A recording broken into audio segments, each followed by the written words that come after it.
മുഖ്യമന്ത്രി കഴിഞ്ഞ ദിവസം പറഞ്ഞു മൂന്നാമത് വന്നിരുന്നയാൾ, അതായത് മാധ്യമപ്രവർത്തകയും പിന്നെ നിങ്ങളുടെ പാർട്ടി നേതാവിന്റെ മകനുമല്ലാതെ മൂന്നാമത് വന്നിരുന്നയാൾ ഹിന്ദുവിന്റെ ലേഖിക്കൊപ്പം വന്ന അല്ലെങ്കിൽ അവരുടെ ആരോ പ്രതിനിധിയാണെന്നാണ് അദ്ദേഹം അപ്പോൾ വിചാരിച്ചത്. ഇപ്പോഴത് അങ്ങനെയല്ല എന്ന് ബോധ്യപ്പെട്ടല്ലോ.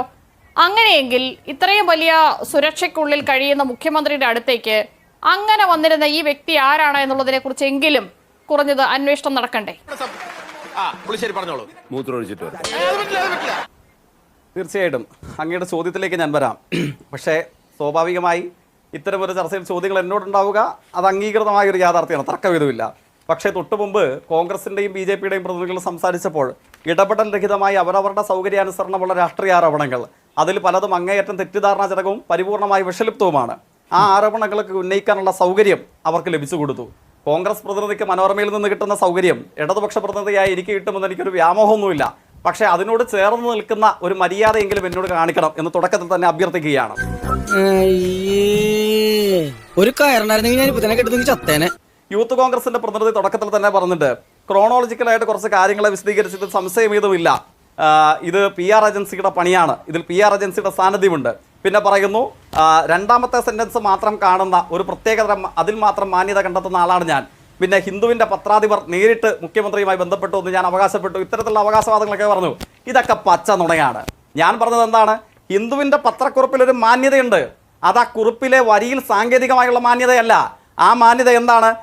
നിങ്ങൾ കോൺഗ്രസിനും ലീഗിനും അതോടൊപ്പം നിങ്ങളുടെ മേശപ്പുറത്തു നിന്ന് താഴേക്ക് അപ്പക്കഷ്ണം ഇട്ടുകൊടുത്ത് അത് രുചിച്ച് നടക്കുന്ന മറ്റു പല മാധ്യമ സംഘങ്ങൾക്കും ഇല്ലാത്ത ഒരു മര്യാദ അവർ കാണിച്ചു. എന്താണ് ആ മര്യാദ? എനിക്കറിയില്ല. അവർ ഒരു പച്ച നുണ പ്രചരിപ്പിച്ചു, ഒരു പച്ചക്കള്ളം പറഞ്ഞു. പ്രചരിപ്പിച്ചതും പറഞ്ഞതും തെറ്റായ കാര്യവും കള്ളവുമാണെന്ന് തിരിച്ചറിഞ്ഞിട്ട് അവർ ഒരു നിമിഷം പോലും ആ പച്ചക്കള്ളം വെള്ളം തൊടാതെ ആവർത്തിക്കാൻ നിന്നില്ല. നിങ്ങളിൽ പലർക്കും പല രാഷ്ട്രീയ പ്രസ്ഥാനങ്ങൾക്കും പല മാധ്യമങ്ങൾക്കും ഇല്ലാത്ത ഒരു കാര്യം അവർ ചെയ്തു. അവർ ഖേദം പ്രകടിച്ചു, മാപ്പ് പറഞ്ഞു. അതൊരു മാന്യതയാണ്. അത് കോൺഗ്രസ്സുകാർക്ക് ഇഷ്ടപ്പെട്ടാലും ഇല്ലെങ്കിലും ബുദ്ധിക്ക് കോട്ടം വന്നിട്ടില്ലാത്ത കേരളത്തിലെ ഇന്ത്യയിലെ മുഴുവൻ ആളുകൾക്കും അതൊരു മാന്യതയും ഒരു മര്യാദയും തന്നെയാണ്. സംശയം ഏതുമില്ല. നിങ്ങൾക്ക് ഇഷ്ടപ്പെട്ടിട്ടില്ലെങ്കിൽ നുണ പറഞ്ഞിട്ട് മാപ്പ് പറഞ്ഞു. നിങ്ങൾക്ക് ഇഷ്ടപ്പെട്ടിട്ടില്ലെങ്കിൽ അത് നിങ്ങളുടെ അഭിപ്രായം അവിടെ ഇരുന്നോട്ടെ. പിന്നെ പറയുന്നു ഞാനെന്തോ പറഞ്ഞു ഹിന്ദു പത്രാധിപർ നേരിട്ട് ഇവരുടെ PCR ചർച്ചയുണ്ടല്ലോ, ഹിന്ദുവിന്റെ പത്രാധിപർ നേരിട്ട് മുഖ്യമന്ത്രി വിളിച്ചു എന്നല്ലല്ലോ പറഞ്ഞത്. ഞങ്ങളുടെ സ്റ്റാൻഡ് എന്തായിരുന്നു? മുഖ്യമന്ത്രി അങ്ങോട്ട് ആവശ്യപ്പെട്ടിട്ടല്ല ഈ അഭിമുഖം നടത്തിയിട്ടുള്ളത്. ആ ചർച്ചയിൽ ഞാൻ പറഞ്ഞ അതേ അഭിപ്രായം തന്നെയാണ് കേരളത്തിലെ ഇടതുപക്ഷ ജനാധിപത്യ മുന്നണിയുടെ പ്രതീകങ്ങളായിട്ടുള്ള മുഖ്യമന്ത്രിയും പാർട്ടി സംസ്ഥാന സെക്രട്ടറിയും ഒക്കെ ആവശ്യപ്പെട്ടത്. പിന്നെ U-turn അടിച്ചു, ഉൾട്ടയടിച്ചു എന്നൊക്കെ പറയുന്നു അല്ലേ? മലപ്പുറത്തെ സംബന്ധിച്ച് നമ്മുടെ യൂത്ത് കോൺഗ്രസ് നേതാവിന് ആകെ സങ്കടവും പ്രയാസവും പ്രതിഷേധവും ഒക്കെ, വർഗീയ കലാപം ഉണ്ടാക്കാൻ പോന്ന എന്തോ ഒരു പ്രചരണം നടന്നു എന്നുള്ളത്. എന്തായിരുന്നു യൂത്ത് കോൺഗ്രസ് നേതാവെ വർഗീയ കലാപം ഉണ്ടാക്കാൻ പര്യാപ്തമായ പ്രചാരണം? അത് ഇതായിരുന്നു. ലോകമെമ്പാടുമുള്ള ഇസ്ലാം മതവിശ്വാസികളും അതോടൊപ്പം തന്നെ മതവിശ്വാസം ഉള്ളവരും ഇല്ലാത്തവരും ഒക്കെ പരിശുദ്ധതയോടുകൂടെ കരുതുന്ന പരിശുദ്ധ ഖുർആനെ കേരളത്തിൽ ഗോൾഡ് സ്മഗ്ലിങ്ങിന് ഉപയോഗിച്ചു എന്ന് പറഞ്ഞവർ ആരാണ്? നിങ്ങളാണ് പറഞ്ഞത്. ലോകമെമ്പാടുമുള്ള മതവിശ്വാസികളുടെ വികാരത്തെ നിങ്ങൾ വ്രണപ്പെടുത്തി, പച്ചക്കള്ളം പറഞ്ഞു. അതിന് അച്ചടി മഷി പുരട്ടിയവരുണ്ട്, ദൃശ്യചാരുത നൽകിയവരുണ്ട്. മാപ്പ് പറഞ്ഞിട്ടുണ്ടോ? ഖേദം പ്രകടിപ്പിച്ചിട്ടുണ്ടോ? ഉൾട്ടയടിക്കാതെ നിങ്ങൾ അവിടെ നിന്നില്ലേ? U-turn എടുക്കാതെ നിങ്ങൾ ഇപ്പോഴെങ്കിലും പറ, പരിശുദ്ധ ഖുർആനെ സ്വർണ്ണക്കടത്തിന് ഉപയോഗിച്ചു എന്ന് ഞങ്ങൾ പറഞ്ഞത് തെറ്റായി പോയി, ഞങ്ങൾ ആ വിശ്വാസത്തെ വ്രണപ്പെടുത്തിയത് ഞങ്ങൾ പറ്റിപ്പോയ തെറ്റാണ് എന്ന് അന്തസ്സുണ്ടെങ്കിൽ പറ. എന്താണ് ഇത്? നിങ്ങൾ U-turn അടിക്കാതെ ഉൾട്ടയടിക്കാതെ പറയാൻ ഇപ്പോഴും അന്തസ്സില്ലല്ലോ. നിങ്ങൾ തന്നെയല്ലേ പറഞ്ഞത് മലപ്പുറം ജില്ലയിൽ ഉൾപ്പെടെയുള്ള കേരളത്തിന്റെ നൂറുകണക്കിന് അനാഥ മന്ദിരങ്ങളിൽ അതല്ല അങ്ങേക്ക് പൊള്ളും.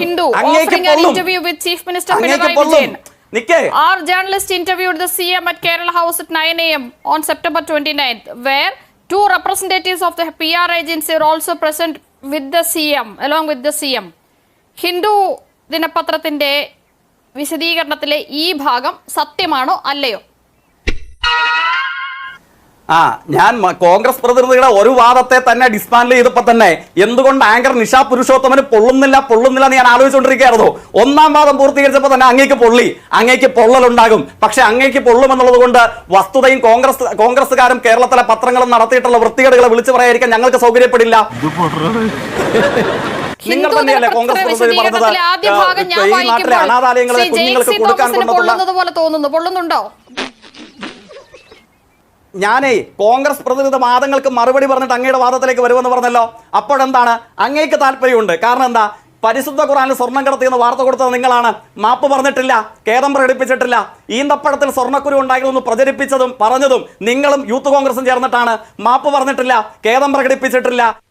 എന്റെ വേളാങ്കണ്ണി മാതാവേ, ഇവന് കുറച്ചു ബുദ്ധി ഉണ്ടായിരുന്നെങ്കിൽ മന്ദബുദ്ധി എന്നെങ്കിലും വിളിക്കായിരുന്നു. അതുമില്ലാതെ ഈ തരത്തിൽ കേരളത്തെ വർഗീയ വിദ്വേഷത്തിലേക്കും കലാപത്തിലേക്കും നയിക്കാൻ കഴിയുന്ന മതവിരുദ്ധമായ വികാരം വ്രണപ്പെടുത്തുന്ന 100 കള്ളങ്ങൾക്ക് നിങ്ങൾ മഷിപുരട്ടി, 100 കള്ളങ്ങൾ നിങ്ങൾ ഇങ്ങനെ അന്തിച്ചർച്ച നടത്തി. നിങ്ങൾ ഖേദം പ്രകടിപ്പിച്ചോ? നിങ്ങൾ മാപ്പ് പറഞ്ഞോ? നിങ്ങൾ ചോദ്യം ആവർത്തിക്കുക. ഈ മാപ്പ് പറച്ചിലിന്റെ കഥയൊക്കെ നമ്മൾ പറയാൻ പോയാൽ നിരുപാധികം മാപ്പ് പറഞ്ഞിട്ടുള്ള സംഭവങ്ങളൊക്കെ ഉണ്ട്. അതൊന്നും ഓർമ്മിപ്പിക്കാതിരിക്കുകയായിരിക്കും ശ്രീ ജേക്സി തോമസ് നല്ലത്. മാനനഷ്ട കേസിൽ തോറ്റുപോയ കഥകളൊക്കെ ഒരുപാട് കേരളത്തിന്റെ പത്രപ്രവർത്തന ചരിത്രത്തിൽ ഉണ്ടായിട്ടുണ്ട്. നമുക്കിപ്പോ അതിലേക്കൊന്നും പോവാതിരിക്കുകയായിരിക്കും നല്ലത്. പക്ഷേ ഈ PR ഏജൻസി കേസൻ approached the Hindu offering thing and interview with Chief Minister Pinarayi Vijayan എന്ന് പറയുന്നത് ശരിയാണോ? എന്ന് പറയുന്നത് ശരിയാണോ? നിക്ക് ആ ഒറ്റ വാചകത്തിന് ഞാൻ മറുപടി പറയാം. ഇല്ലില്ല, ശരി തെറ്റ് ആ വാചകത്തിലേക്ക് ഞാൻ പറയാം. നമുക്ക് ആ ചരിത്രത്തിലേക്ക് പോകാം. നിഷ പുരുഷോത്തമ, അങ്ങേക്ക് പേടിയുണ്ടോ? ഈ മലപ്പുറം ജില്ലയിൽ പന്തല്ലൂർ ദേവീക്ഷേത്രത്തിന്റെ ഭൂമി അടിച്ചു മാറ്റിയത് ഏത് പത്ര? എത്ര വർഷക്കാലം ആ ക്ഷേത്രഭൂമി അങ്ങ് പറഞ്ഞ അതേ കോടതി വിധി പുറപ്പെടുവിച്ചതിന് ശേഷം നിങ്ങൾ പിടിച്ചു വെച്ച് അനുഭവിച്ച ക്ഷേത്രഭൂമി മലപ്പുറത്തെ ക്ഷേത്ര കമ്മിറ്റിക്ക് വിട്ടുകൊടുക്കേണ്ട വന്നില്ലേ? നിങ്ങളത് അംഗീകരിക്കുന്നുണ്ടോ? ക്ഷേത്രഭൂമി പറ്റിച്ച മനോരമയല്ലാതെ വേറെ ഏത് പത്രമുണ്ട് കേരളത്തില്? അപ്പൊ നിങ്ങൾ വലിയ പൈതൃകാവാസം ഒന്നും പറയണ്ട. നിങ്ങൾ അതിൽ ഖേദം പ്രകടിപ്പിച്ചോ? മാപ്പ് പറഞ്ഞോ? അല്ല, നിങ്ങൾ ധാർമ്മികതയെക്കുറിച്ചും പത്രമര്യാദയെക്കുറിച്ചും ഇങ്ങോട്ട് പറഞ്ഞപ്പോൾ ഞാൻ തിരിച്ച് അങ്ങോട്ട് ചോദിച്ചാ പറയാൻ മറുപടിയില്ലല്ലോ. അമ്പലത്തിന്റെ ഭൂമി പറ്റിച്ചുകൊണ്ട് പോയതിനെ കുറിച്ച് ചോദിച്ചപ്പോൾ പറയാൻ മറുപടിയില്ലല്ലോ. ഖേദമില്ല, മാപ്പില്ലല്ലോ. കുറിച്ചാണ് സംസാരിച്ചത്. ഞാനും അതിനെക്കുറിച്ച് തന്നെയാണ് സംസാരിച്ചത്. പത്രത്തിൽ അച്ചടിച്ചു വന്ന മലപ്പുറം ജില്ലയും മുസ്ലിം സമുദായത്തെയും പ്രതിക്കൂട്ടിൽ നിർത്തിയ അവരുടെ മതവികാരം വ്രണപ്പെടുത്തി മനോരമയും കോൺഗ്രസും ലീഗും കേരളത്തിൽ പ്രചരിപ്പിച്ച കള്ളങ്ങളെ കുറിച്ച്, വിഷത്തെ കുറിച്ച് തന്നെയാണ് ചോദിച്ചത്. നിങ്ങൾക്ക് മിണ്ടാട്ടോ ഇല്ലല്ലോ, നിങ്ങൾക്ക് മറുപടി ഇല്ലല്ലോ. നിങ്ങൾ അപ്പൊ ഇനിയിപ്പോ ഹിന്ദു പത്രം കാരണം നിങ്ങൾ കള്ളത്ര താങ്കൾ ഈ പറയുന്ന ഇത് പറയൂ. ശരി, താങ്കൾ ഈ പറയുന്ന ഖുർആൻ വിഷയമാണെങ്കിൽ മതവിദ്വേഷം പ്രചരിപ്പിച്ചതാണെങ്കിൽ അന്ന് പ്രതിപക്ഷം ഉയർത്തിയ ആരോപണങ്ങളാണ് ഞങ്ങൾ വാർത്തയാക്കിയതും ചർച്ച ചെയ്തതും. അങ്ങ് അത്രയെങ്കിലും അംഗീകരിച്ചത് എനിക്ക് സന്തോഷമുണ്ട്. ആ കോൺഗ്രസ് ഉയർത്തിയ ആരോപണമാണെന്നെങ്കിലും അങ്ങ് പറഞ്ഞല്ലോ. ആ ആരോപണത്തിന്റെ പേരിൽ ഇപ്പോഴും ഒരു മാപ്പ് പറഞ്ഞിട്ടുണ്ടോ? ലോകമെമ്പാടുമുള്ള മതവിശ്വാസികൾ പുണ്യപുരാതനമായി കരുതുന്ന ഒരു ഗ്രന്ഥത്തെ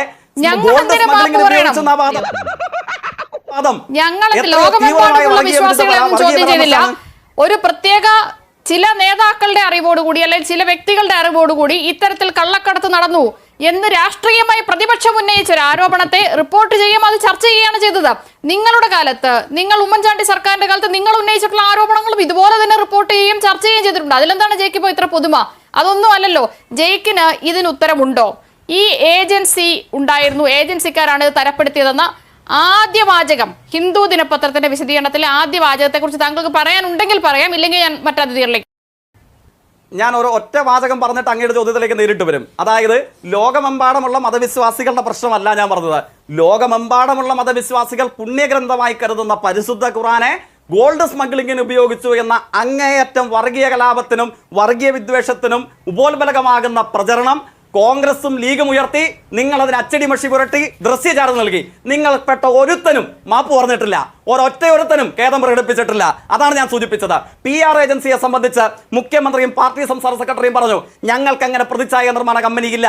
ഇന്ത്യൻ പ്രധാനമന്ത്രിയുടെ മുമ്പിൽ പോയി മണിപ്പൂരിനെ കുറിച്ചും കലാപത്തെക്കുറിച്ചും ചോദിക്കരുത് എന്ന് എഴുതി 10 ക്യാമറ വെച്ച് 20 ചോദ്യം മറുപടി എഴുതി കൊടുക്കുന്ന പ്രതിച്ഛായ നിർമ്മാണ കമ്പനി കേരളത്തിനില്ല, ഇടതുപക്ഷ ജനാധിപത്യ മുന്നണിക്കില്ല, CPIM-നില്ല. പിന്നെ അതുണ്ട് എന്ന് ആരെങ്കിലും പറഞ്ഞാൽ ഇല്ല എന്ന് തീർത്തു പറഞ്ഞിരിക്കുന്നു.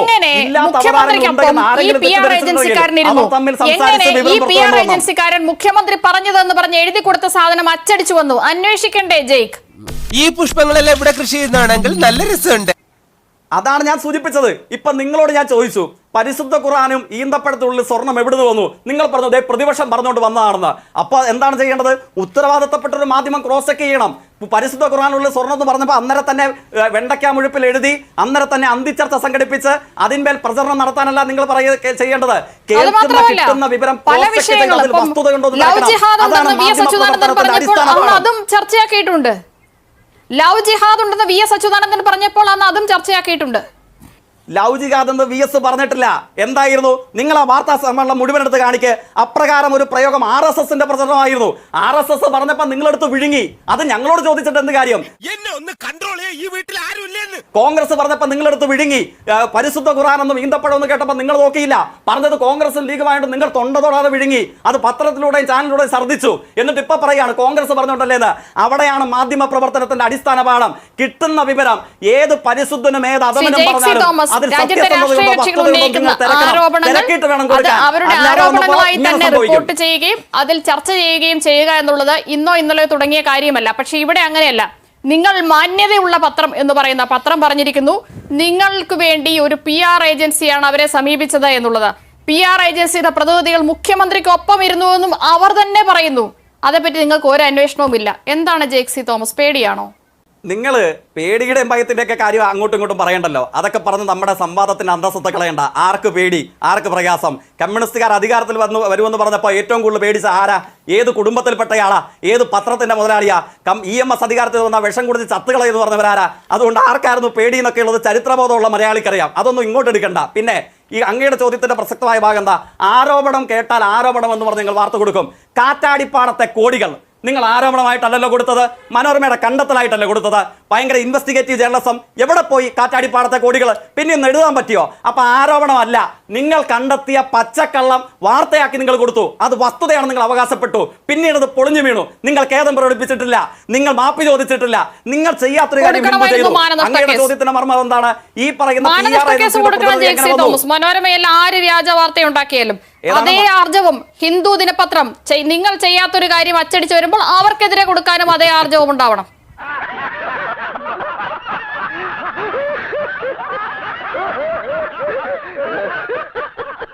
മനോരമയ്ക്കെതിരെ മാനനഷ്ട കേസ് കൊടുക്കാനായിരുന്നെങ്കിൽ നമ്മുടെ നാട്ടിലെ ഇടതുപക്ഷ രാഷ്ട്രീയ പ്രവർത്തകർക്ക് രാഷ്ട്രീയ പ്രവർത്തനം നടത്താൻ പറ്റുമോ? അതിനല്ലേ നേരെ ഉണ്ടാവുകയുള്ളൂ. മാനമുള്ളവർക്കല്ലേ മാനനഷ്ടമെന്ന് വേണമെങ്കിൽ തിരികെ ചോദിക്കാം. പക്ഷെ ഒരു സംവാദമാകേണ്ടി തിരികെ ചോദിക്കുന്നില്ല. കാരണം എന്താ? ഇത് മനോരമയാണ്. നിങ്ങൾ കമ്മ്യൂണിസ്റ്റുകാരെ സംബന്ധിച്ചിടത്തോളം എല്ലാ കാര്യത്തിലും ഒരു മാനവുമില്ലാതെ അപമാനകരമായ കള്ളം മാത്രം ചോദിച്ചാലും കുഴപ്പമില്ല. പക്ഷെ ഇതെല്ലാം പറയുമ്പോഴും താങ്കൾ ഇപ്പോഴും ചെയ്തുകൊണ്ടിരിക്കുന്നത് നോക്കിയിട്ടല്ലോ. നിങ്ങൾ കള്ളം എന്ന് പറയുന്ന ഒരു സാധനം ഹിന്ദു ദിനപത്രത്തിൽ അച്ചടിച്ചത് അതുപോലെ ഇപ്പോഴും കിടക്കുമ്പോൾ അവർക്കെതിരെ കേസില്ല, കൂടെ ഇരുന്ന PR-കാരനെതിരെ അന്വേഷണവുമില്ല. അവിടെയാണ് പറഞ്ഞത് ഞങ്ങൾ കള്ളമെന്ന് പറഞ്ഞ കാര്യം ഹിന്ദു അംഗീകരിച്ചു. ഞങ്ങൾ പറഞ്ഞത് മുഖ്യമന്ത്രി പറയാത്ത കാര്യമാണ് ഞങ്ങൾ ചെയ്തത്, മുഖ്യമന്ത്രി പറയാത്ത കാര്യമാണ് ഞങ്ങൾ പ്രചരിപ്പിച്ചത്, അതിൽ ഞങ്ങൾ ഖേദം പ്രകടിപ്പിക്കുന്നു പറഞ്ഞു. അങ്ങയുടെ ആവർത്തിച്ചുള്ള ചോദ്യം ഞാൻ അങ്ങേ ഓർമ്മിച്ച് മറുപടിയിലേക്ക് വരാം. PR ഏജൻസിയുടെ പ്രതിനിധി എങ്ങനെ വന്നു എന്നാണ് അങ്ങ് ചോദിച്ചത്. അതിന് മുഖ്യമന്ത്രി മറുപടി പറഞ്ഞില്ലേ? PR ഏജൻസിയുടെ പ്രതിനിധി എന്ന് കരുതപ്പെടുന്നയാൾ, നിങ്ങളൊക്കെ പറയുന്നയാൾ, ഈ PR ഏജൻസിയുടെ പേര് പോലും മുഖ്യമന്ത്രി പറഞ്ഞത് ഏറ്റെടുത്ത് അവരെന്താ തിരുത്താത്തത്?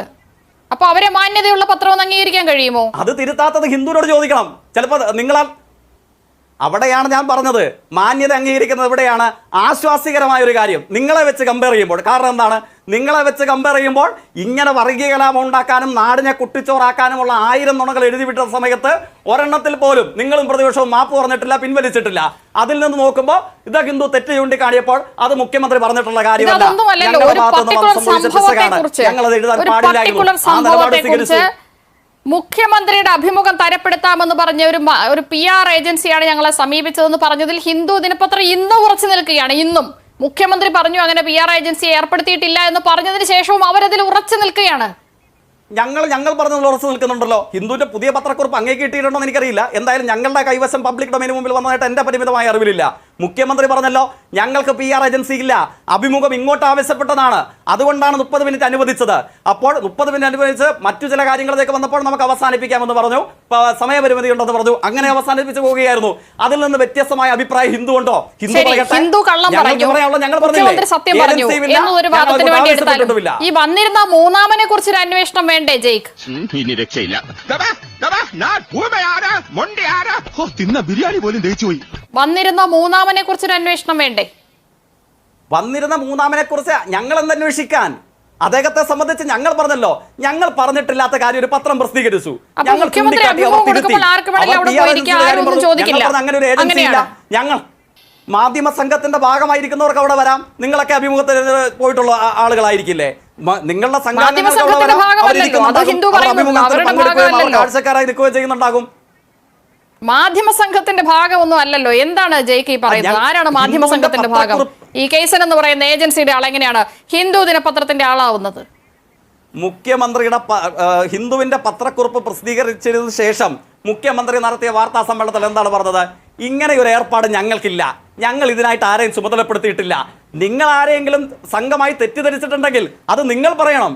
അവരങ്ങനെ അവകാശപ്പെട്ടോ, നിങ്ങൾ അങ്ങനെ ചെയ്തോ, അത് അവർ തമ്മിലുള്ള കച്ചവടമാണ്. അത് ഞങ്ങൾക്ക് എന്ത് ബന്ധം? മുഖ്യമന്ത്രിക്ക് 2 നില 10 നില വീടുണ്ടെന്ന് ബംഗാളി എഴുത്തുകാരി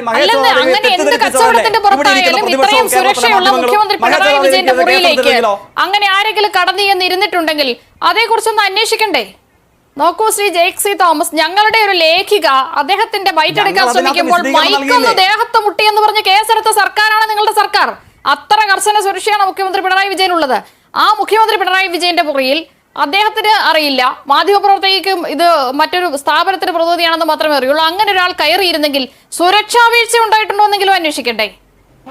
അതിലെന്താണ് സുരക്ഷാ വീഴ്ച? സ്വാഭാവികമായി പറഞ്ഞല്ലോ, അവിടെ മൂന്നാമതൊരാൾ വരണമെങ്കിൽ ഒന്നെങ്കിൽ ആ മാധ്യമ സംഘവുമായി ബന്ധപ്പെട്ടയാൾ, അല്ലെങ്കിൽ ഈ പറയുന്ന റിലയൻസിൽ ജോലി ചെയ്യുന്ന ചെറുപ്പക്കാരനുമായി ബന്ധപ്പെട്ടയാൾ, അങ്ങനെ ഒരാൾ വന്നിരുന്നിട്ടുണ്ടാകും. ഉടനെ ഇവരുടെ മ്യൂച്വൽ സുഹൃത്തായി ഒരാൾ വന്നിട്ടുണ്ടെങ്കിൽ ഉടനെ തന്നെ അയാൾക്കെതിരെ കേസെടുത്ത് തൂക്കിയെടുത്ത് അകത്തിലാണോ നമ്മളുടെയൊക്കെ അനുഭവത്തിൽ എല്ലാവരും ചെയ്യാറുള്ളത്? അതിൽ ഞങ്ങൾക്ക് എന്ത് ബന്ധം എന്നാണ് ഞാൻ ചോദിക്കുന്നത്.